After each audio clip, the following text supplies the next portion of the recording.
Hi, this is Congressman Tom Cole, 4th District of Oklahoma. This is another one of our weekly congressional chats. It's been an interesting week in Congress. Probably the most important official act was the president submitting his budget. He's required to do so by February 15th of every year. Frankly, presidential budgets are controversial and they are the starting point for the budgetary discussion. Every presidential budget is rumored to be dead on arrival in Congress, and in a sense it is. But before we fashion a final budget, you have to have the president's recommendations as the chief executive, so it's very helpful to have it. Sadly, Congress is also, the Democratic majority in the House is required to produce a budget by April 15th. Congress did not do that last April under Democratic leadership, and frankly, they've already announced they're not going to do that this year. That's unfortunate. Frankly, we have too much red ink in our budget. The president has at least put forward his recommendations as to how you can reduce spending. Congress needs to do the same thing. And frankly, the Democratic majority has decided not to do that this year while complaining about the president's budget. So we'll be talking about that, working on the budget as we go forward. But I think the lack of a Democratic budget in the House of Representatives is disturbing and something that should worry people.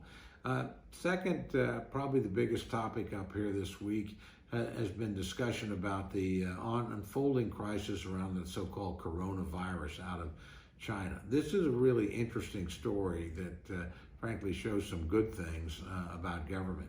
5 years ago, Congress, and frankly in part with my leadership, began to spend a lot of additional money at the National Institute of Health, at the Center for Disease Control, at the so-called strategic stockpile. These are the reserves of medicines and vaccines and medical supplies we set back.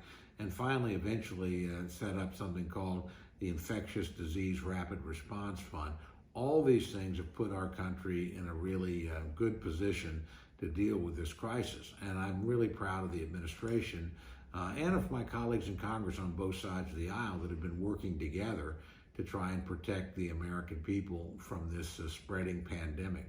I think we've done very, very well to date. We've taken some extraordinary measures, the administration, in terms of quarantining people coming into the country.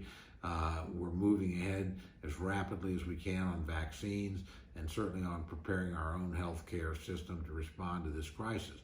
So far, there's been fewer than 20 cases in the United States, and so far in our country, no deaths. However, I can tell you things are going to get worse before they get better. If you look at the news out of China, they added another 14,000 cases in the last 24 hours. So over 60,000 identified cases. They added an additional 300 deaths, so we're well north of 1,300 people that have died from this disease. Almost all of them have been in China, only 2 or 3 outside that country. I think 2 in Japan and 1 in, maybe South Korea. But it's still disturbing. And we have, quarantined travel cruise boats and things like that. So we know this is getting worse. The fact that the Chinese government essentially sacked all the leaders from the province where the disease began tells you that there's a great deal of turmoil in China and that probably the situation on the ground is even worse than what we've seen so far. So I just say this as a cautionary note. We have the best healthcare system in the world. We're doing a really good job, but we may have some more difficult days ahead of us.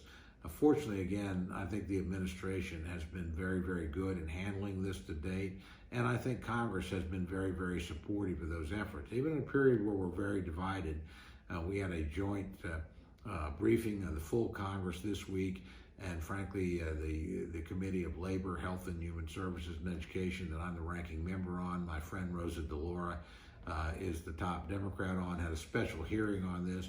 We both made it clear to the people in the administration that we would be working with them to provide whatever additional resources they need. So far, we've given them enough in previous budgets and in special reserve funds to handle this, but I would not be surprised at some point if the administration asks us for additional support. My hope would be that that would be forthcoming and would happen immediately. I think that's what will occur. I really think Democrats and Republicans are working well together on this, but we'll keep you posted in the days and weeks ahead. Finally, it's been in our office a busy week simply because we've had so many Oklahomans coming through here. This is about the time that Congress begins to take up the appropriations process, and so you get a lot of groups coming up here with concerns and issues that are important to them. So we've had the school support personnel come. The Oklahoma Medical Association has been up here to visit with us.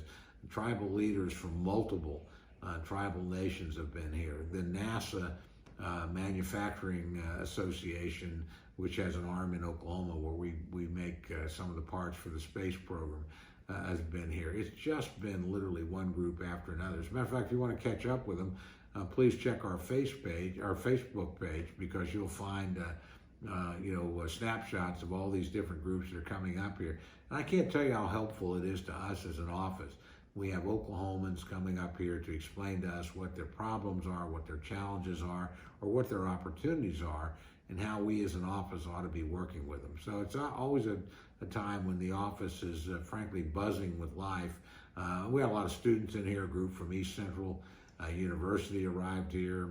I spoke to a group of Native American students earlier this week over on the Senate side. So again, lots of foot traffic, but very, very helpful to us. So this is the beginning of what I think is going to be a very eventful, both political year, and hopefully we can, along the way, achieve some legislative goals that advance the interests of the American people first and foremost, but also the interest of the state of Oklahoma and of the 4th District of Oklahoma. So we'll look forward to visiting with you again in the very near future.